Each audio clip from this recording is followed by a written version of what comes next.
Presented by Pallavi Films, Champanagar.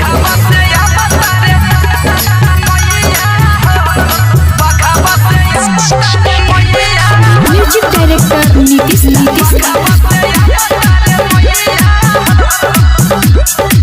झुमता रे निमिया पतैया हो, झुमता रे निमिया पतैया हो, बघावा से आवता रे मैया हो, बघावा से आवता रे मैया हो।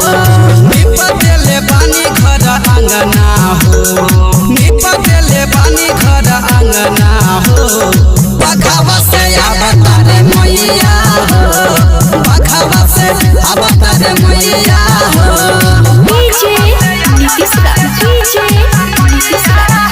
Presented by Pallavi Films, Champanagar.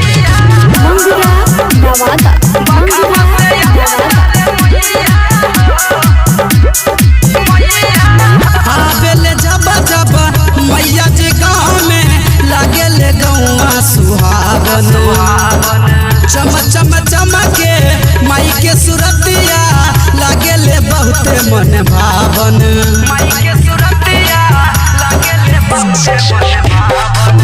आवेले जब जब मैया जी गाँव में लागेले गौआ सुहावन, चम चम चमके माई के सुरतिया लागेले बहुते मन भावन।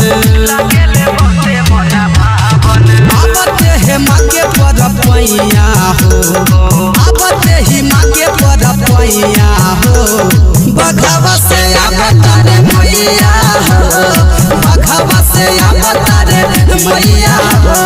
झुमता रे निमिया पतैया हो, झुमता रे निमिया पतैया हो, बघावा से आवता रे मैया हो, बघावा से आवता रे मैया हो।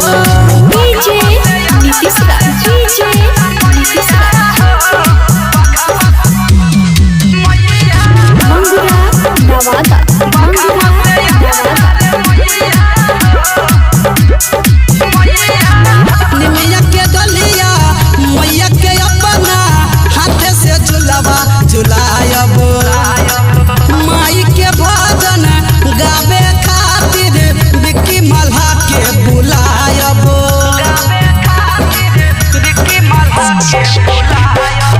निमिया के डलिया मैया के अपना हाथे से झुलावा झुलायब, मैया के भजन गावे खातिर बिक्की मल्हा के बुलायब।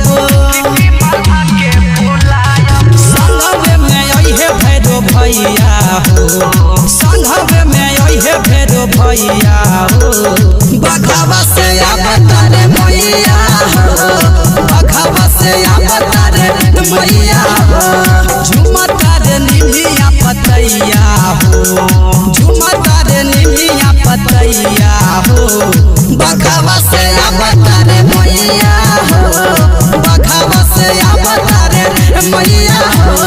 Presented by Pallavi Films, Champanagar.